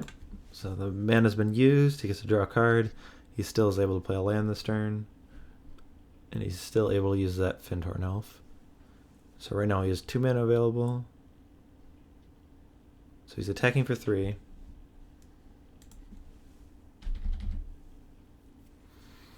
So again, oh, okay. So he's representing 3 mana right now. Hmm. Though it's not 3 mana that he can do in response to Swords of Plowshares. But I don't know if that makes a difference.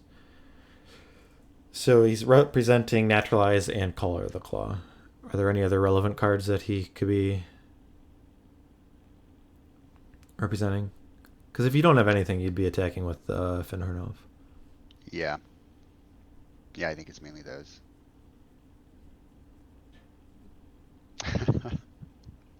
I don't think it's quite come to that yet, Andrew, but perhaps someday. I'm gonna keep telling everybody once the pandemic's over, well, we got to do some kind of an in-person event here in the States and bring some booster boxes to draft. I don't know. I always feel so guilty like opening up sealed product. Like if you've like held it for a long time, so it's kind of like just build your own pre-modern cube. That's what I would do, but using the sealed product that we open.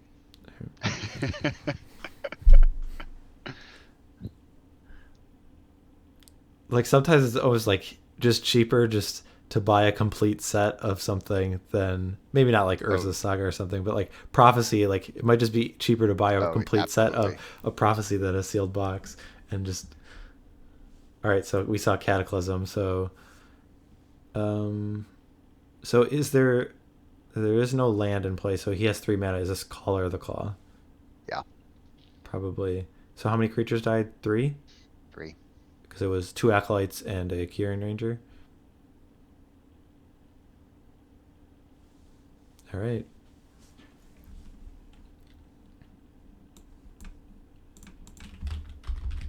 So he's representing 9 damage. Oh, God.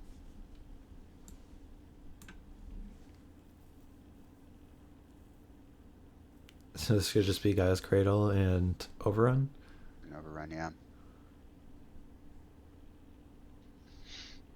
Nils is tapped out.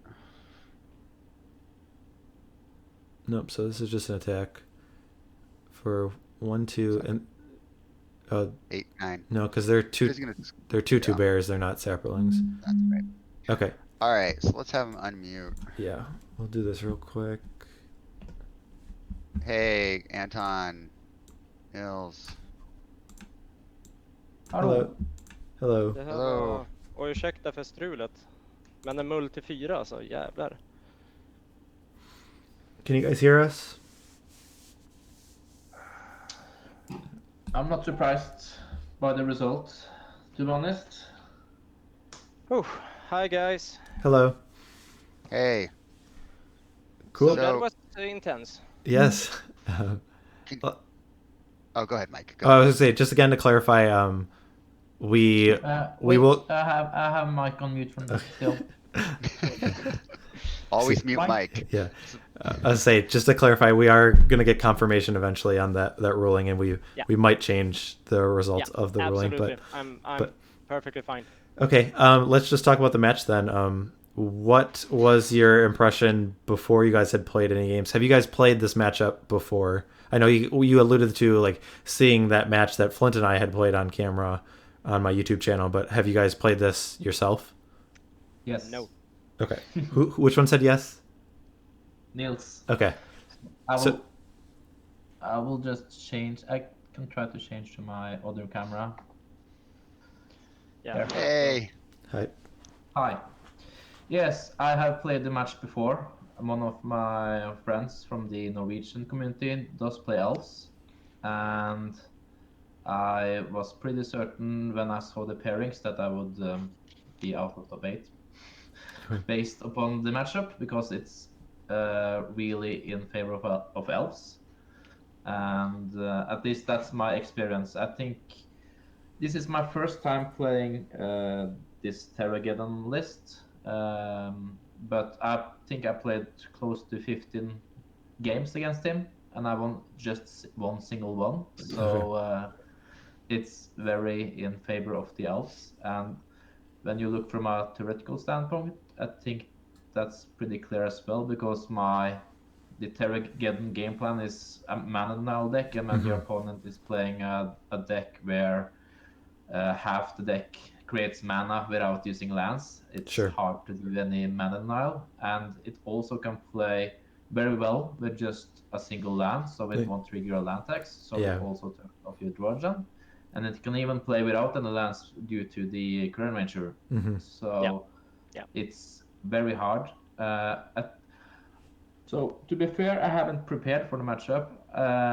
One card that might switch it or help would be Curse Totem, but I don't have it in my sideboard, and so I think it's really hard. And even if I draw like a Pyroclasm, like I did in the second game, if he does have like a Werebear symbiote, he can bounce his creature to Mm-hmm. kind of mitigate the sweeper. And also I don't have any good answers to Call of the Claw. So actually I did bring in my defense grid Oh, okay. No. to try Spicy. to trick him by playing a defense grid and a Pyroclasm in the same turn to kind of stop the bears. But yeah, I was thinking I have like less than 5% of it in this matchup because it's so hard, at least with my 75. So I was really surprised I even did win one game. Okay. Yeah, That's I gotta more than say I this match was insanely fun. The first game I had like 3 forest, 3 mana dorks, and a bio rhythm. So my plan was just to like, I will get to 8 mana fast enough, Mm-hmm. and then I drew forest, and I will not enable his land tax Sure. because that's how he wins. Mm-hmm. And then it was like mana dork, and you paired it with 2 guys, so I couldn't play bio rhythm and attack you because then you would block them and it wouldn't happen anything. So I had to like repair, and I drew shit. So that game was it was really weird. Yeah. And then So I drew the cradle, and yeah. The first game I had a really strong hand, and then like you said, if you draw shit and I have a strong hand, then I might be able to win. But that's Yeah. the only way I can win this matchup. Nils, if I may, Nils, one of the questions from chat was why you cut the Orem's chant in your version of Terrageddon. What was some of your reasoning behind not running Orem's chant? Quite simple. I haven't prepared this list at all. Or, well, I decided to play it right before the registration. And that's basically because I wanted to play my Terrageddons, not Terravores, because I have played them before in Legacy in Jund Agrolong. So I played it in Legacy 10 years ago. But the why I cut the Orem is simply because I don't own them. Okay. Fair enough. So, but I'm not sure I would play them either way, and I guess that's also kind of my playstyle. I guess they are good against the like I don't need them to resolve my spells because I think the mana denial route is strong enough against the blue control decks anyways. So I don't need them there, but they are quite strong against other like combo decks like Stifle Knot. You can do it in response to the Stifle and also some other combo deck like Hermit Druid and stuff. So I do see the application, but this time around it was simply just because I don't own them. I'm not sure if I would play them though. I was really happy you didn't have them in your list. They like once I have to go by a rhythm over on to actually win against you, and it's against simply you I can counter your overrun with them. Yep. Absolutely. Yep. Yeah, so good. Against you. Yeah. So I did play the Mulch instead, and that was one of the reasoning for adding that card is I want to be able to get threshold faster. So either you can use it to grind against like decks like the Rock and stuff, like you have some additional kind of land tax. It's like an engine with Scroll Rack and Mulch, or like in I guess it was my first game, Sylvan Library and Mulch, you can either clear the bad cards that you leave we saw that. with Sylvan, or you get some value if you leave your lands there. So it has been okay, but not more than okay. Okay. But I need something to fill the last or the slots from Orange, and Mulch was like. when first you thing I added. when you cast that card, like in the tournament, how often were you able to set it up like with a scroll rack or a Sylvan Library, or how often were you just casting it for 2 mana and just hoping to flip some number of lands? Was it like 50-50, or do you have like a rough estimate of how often you did one versus the other? Not really. To be honest, I use them kind of as a flex slot. So against like faster decks, I usually cut them because they're a bit Sure. slow. So I use them to make room for cyber cards. But I kept them against the slower decks, like I mentioned, the Rock, and then when I do have the time, I'm able to set it up usually. So it will be like a draw 3 or something like that. So that's quite good actually. Okay. Gotcha. Cool. Good matches, guys. Those were fun to watch. Yeah, I hope we didn't put up too much drama with all the shit going around. No, I'm very it's- sorry for that. And Nils, I'm very sorry if it turns out that I've cheated and you actually won 2-0. So Oh. let's see. Well, But it was I had a blast. It was a great game, so intense. Yeah, it's a real headache. And you're like the last game, my mull to 4. I actually drew the Quirion Ranger from the top. And Quirion that Ranger was was a headache for me because it makes my Cataclysm worse. It's sudden at least I can't get my land tax. I did cut one of the land tax. Yeah. I was actually considering cutting like even more of them, but I don't have enough relevant sideboard stuff to bring in either. So I was actually considering bringing in stuff like Phyrexian Furnace just to have stuff to tap the Tangle Wire and cycle them, just because I have that's cool. because the land tax is so bad. But then again, you can have a null rod, and that will turn these cards to shit. So yeah, I boarded in. I boarded out the Winter Orbs, of course. I don't find them very good since you play them yourself. But I think Tangle Wire is, if I can deploy it on turn 2, which I mostly can if I keep it in my 7. It buys me time. It always buys me time more than the opponent. So that's the that's I key expected part. you to bring in the null rods, the naturalizers, and the color. Yeah, that's correct.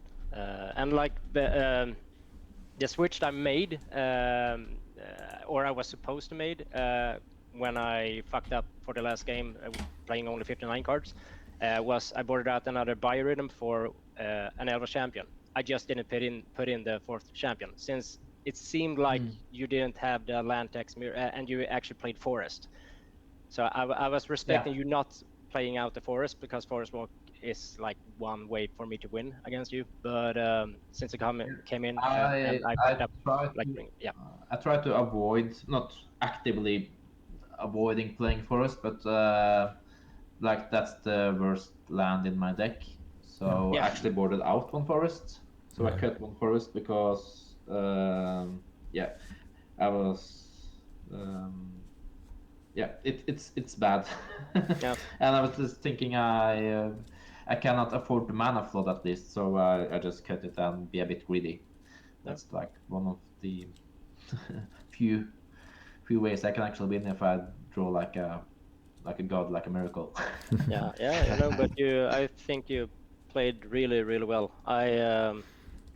I respected your pyroclasms and the cataclysm, so I just figured I will never tap out the 3 mana when I don't have to, because I had a color claw there in the last game. So that was actually I was a bit happy with myself, because I didn't thought of the defense grid before this matchup, but I thought of it in my sideboarding. I was thinking, maybe actually, because I thought it was like only instants or something like that, but it says actually playing spells during a turn, and I realized it actually turns off your Call of the Claw spell. So it was not something I thought of until you. Two more relevant cards, and they also tap to Tangle Wire, so that's nice. Absolutely. Yeah, because like the second game when I deployed my second Tangle Wire, I actually had a Call of the Claw, but I figured like it's worth it to just tap you out and then go to the attack later on. But then you you had blinded me with a Mox Diamond kept in your hand for Yeah. secret. So that was a great play. Yeah. Yeah. I tried to bait you, and I was also considering just actually deploying another Nimble Mongoose, knowing it would die, just to try to signal that I didn't have the Paraclasm. Yeah. Because I had a really strange hand. My opening hand was Wasteland, Mox Diamond, double Mongoose, double Werebear, and a Paraclasm. So I actually had just a single lander. Okay. So I lead it with the I drew the Undiscovered. Undiscovered Paradise for my turn. Okay. So I decided to try to kind of trick you to commit to the board by just playing the Mongooses, and hopefully you would like thinking as long as I deploy stuff, you will kind of mirror me and deploy your own stuff, and then I can clear it with the Paraclasm. And also they do tap to the Tangle Wire again, so I'm able to absolutely to do something. Yeah. Cool. How many viewers did you guys have? I didn't even check, so I'm not sure. I didn't see.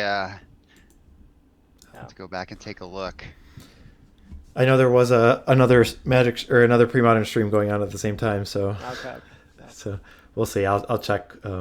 I get like a email that notifies me like the peak viewers or whatnot, but but fun games. I have to rewatch it with commentary and see all the misplays and whatnot. No, I mean from our perspective, definitely that situation where you talked about tapping out for playing the Tangle Wire. We talked about that exact situation of a Pyroclasm coming down off of a Mox Diamond. So it was definitely an interesting game, and it felt like I talked about in one of the games that felt like Anton kind of had he could dictate of like how he wanted to play the game. Like if you just wanted to put everything on the board and say you need to draw either your Pyroclasm or Cataclysm, if not I'm going to win, or you're going to say I might be able to win a long game where I'm grinding out card advantage with the Wirewood Symbiote and the Multani's Acolyte. So that's the fun part with this deck. It's so versatile. You can you can play Priston, you can play like aggro combo or almost control sometimes, and it's a blast. All right. Cool. So, did you? Which deck did you think would win? I guess I was thinking the Terrageddon deck, but I definitely thought it was close. So that was just my inclination. I think also this is not an easy matchup at all, as you're stating otherwise, Nils. I think this is I have to. I tried to make it hard for you at least. I also think I guess it depends on your sideboard as well. I hadn't prepared the for this matchup, and I'm thinking, as I said, this is my first time playing this deck, and after playing 8 rounds and this top 8, at least my sideboard needs some work. There are some cards that has been unused, so I don't think I used my sideboards that well. So, and what's interesting is that actually I'm able to splash a lot of stuff because of the Mox Diamonds and the Undiscovered Paradises, Undiscovered Paradise. So there's a lot of sideboard options there. You could actually play Engineer Plague in your sideboard, like. Yeah, I was considering it, at least when I was really sad that I didn't when so I was facing elves at least. So there are quite a lot of cyber option and cyber there. So I've seen lists with the blue cards like Shill against the Slime matchup or the Goblins matchup and stuff. So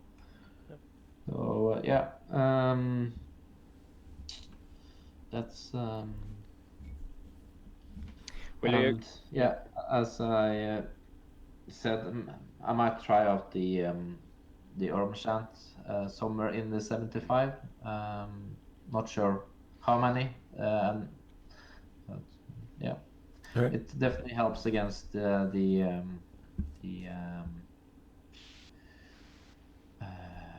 overruns, and it also, again, that's another card that can stop you from playing the Call of the Claw, if I recall Yep. the text correctly. Absolutely. Yep. Absolutely.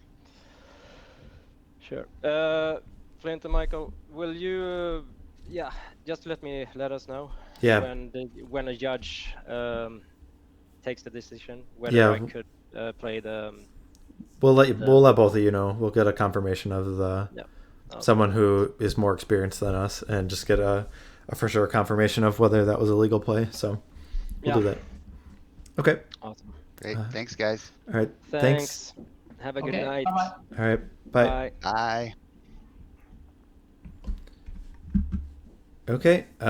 Just gonna close out quick because I need to get going. But that was a nice long match. There's a lot of actually cool interaction besides not talking about like the rules questioning, but the game actually had a lot of cool talking points. So we will be streaming more matches of the Fall Brawl.